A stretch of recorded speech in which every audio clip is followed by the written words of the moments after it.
The Wall in the Garden, written by Thorsten Loos. Fade in.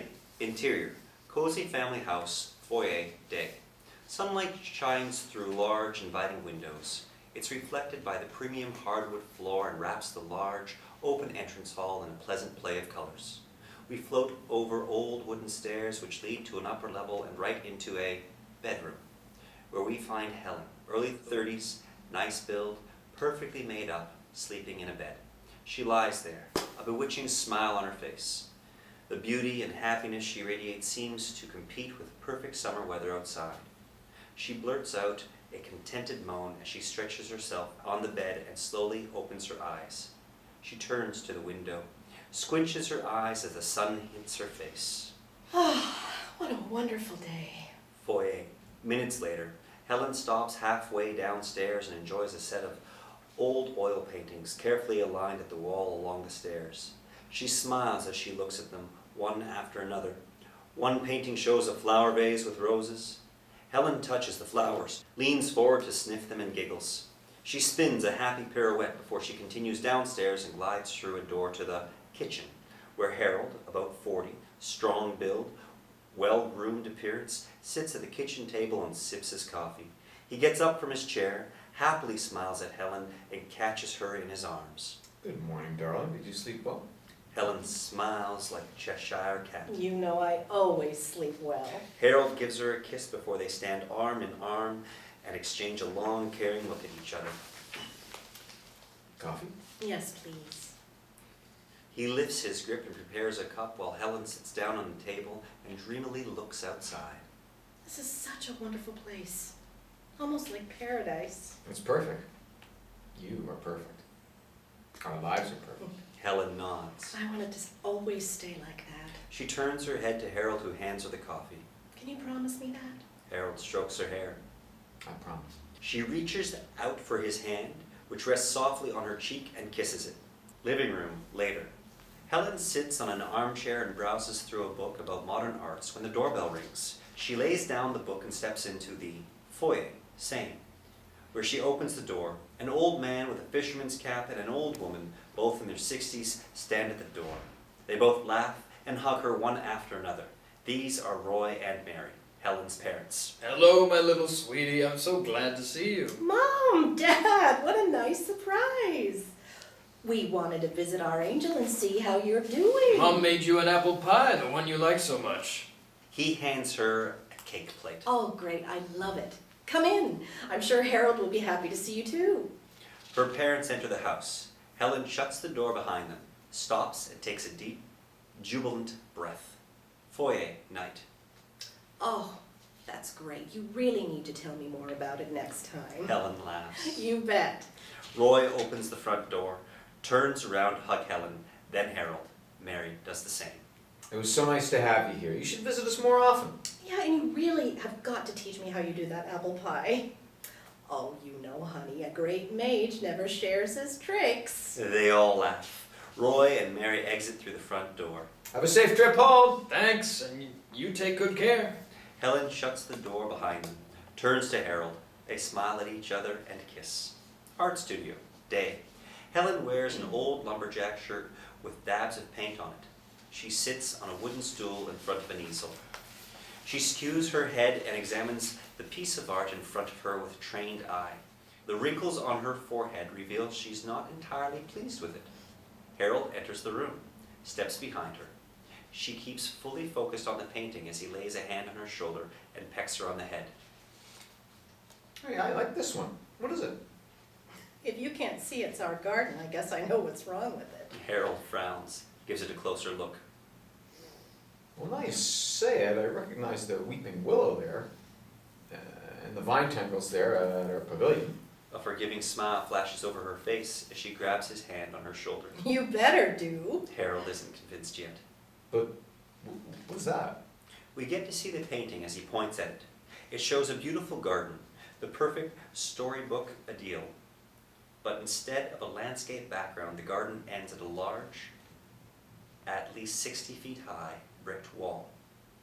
There's no Chinese wall in our garden, as far as I know. Helen frowns, turns around, and eyes him in disbelief. What are you talking about? Harold seems puzzled. You joking or something? Why would there be a giant wall behind our house? They eye each other with raised eyebrows. Helen takes his hand and gets up, leads him out of the room. Exterior, porch, day. Helen pulls Harold outside to the porch, points at the horizon with a silly gesture. You want to tell me you've never seen that before? A giant wall, just like the one in her painting, surrounds the whole house. It's built in a circle around their property. Harold is completely baffled. Can't believe his eyes. My God, what's that? Where did that come from? Helen smiles. Silly you. It's always been there. Harold turns to her, takes her hands. I swear to God it wasn't there a few hours ago. Helen's smile fades away. Remember when your parents left yesterday? There's been no wall. Helen turns her head to the wall, tries to remember, but fails. You sure? Of course I am. I tell you, that damn thing's new. Helen eyes him, catches his confusion and fear. We need to take a closer look at this thing. Come. He grabs her arm and pulls her back inside the house.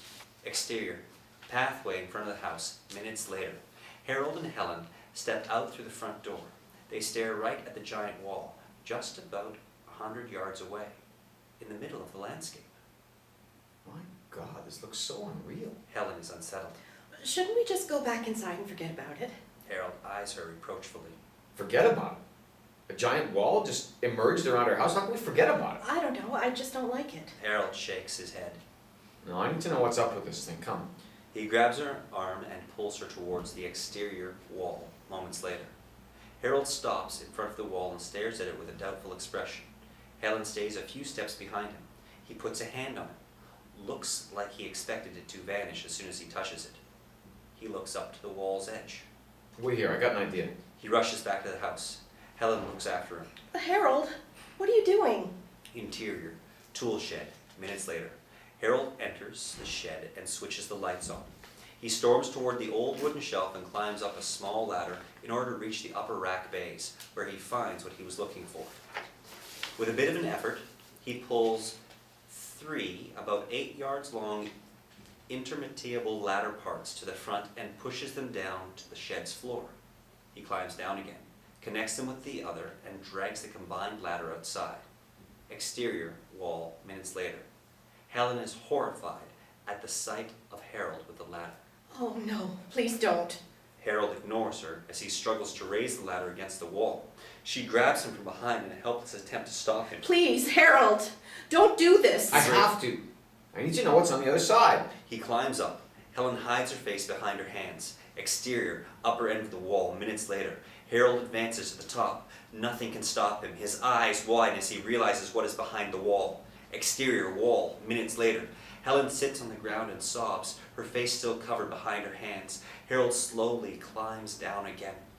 He's apathetic. Just stands still and stares into the void as he reaches the ground. You knew it?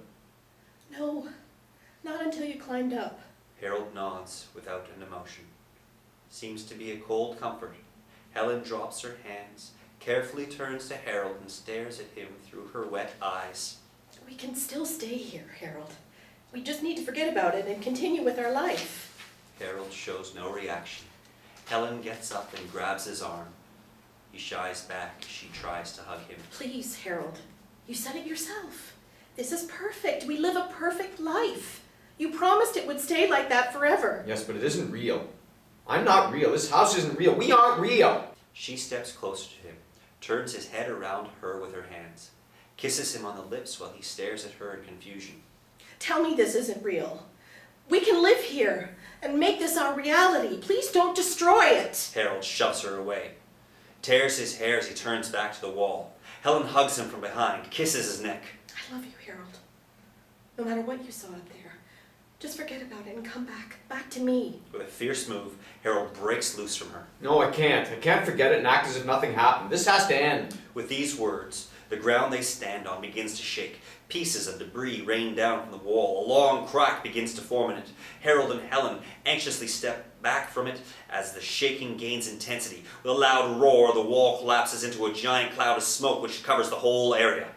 Exterior, smoke, later. As the mist is clearing away, Harold gets up from the ground, knocks off the dust from his clothes. Helen crawls up behind him. We get to see what's behind the wall. A giant brain. Harold's and Helen's house stands on a small platform surrounded by brain tissue. Giant synapses flash up as they send electrical impulses to each other. Harold turns around to Helen. A tear runs down her cheek. It was perfect. Why couldn't you leave it at that? Before Harold can answer, his body disappears. Helen turns back to their house. It disappears as well. Finally, Helen disappears. Interior, hospital day. Heavy rain patters against the windows. The weather outside is awful. The sign next to the door reads, Department for Coma Patient Therapy. Patient room, sane. Behind the door, Helen lies on a hospital bed. She lies flat on her back, eyes shut, motionless. Her face is dotted with acne. Her body is fat and bloated. She's no comparison to the beauty we saw before. A nurse checks her infusion bag as Helen suddenly tears her eyes wide open and takes a long gasp for breath. The nurse is startled as she realizes Helen woke up. Calm down. Try to breathe slowly. I'll call the doctor. She storms into the room. Helen's eyes wander around hectically. She is boggled as the storm outside knocks a branch off a tree against the window. Her eyes look down at her. She can see her fat body. A foot juts out under the blanket. It is extremely bloated. Her toes are almost unrecognizable. Horror is written in her face. She sounds a soft whimper as she tries to sit up and fails under her weight. The door opens and Dr. Harold Walsh rushes in, followed by the nurse. The doctor grabs Helen's arm, feels her pulse, takes out a small pocket lamp and tests Helen's pupillary light reflex. Helen? Can you hear me? This is Dr. Walsh. Helen's eyes focus on him. Her eyes widen. Harold? Relax, don't overexert yourself. You just woke up from a coma. You need to take it slowly. Please check if we can get a slot for CT today. The nurse nods and turns around to leave. Oh, and He beckons her over. try to get someone from pastoral care. She's a suicide patient.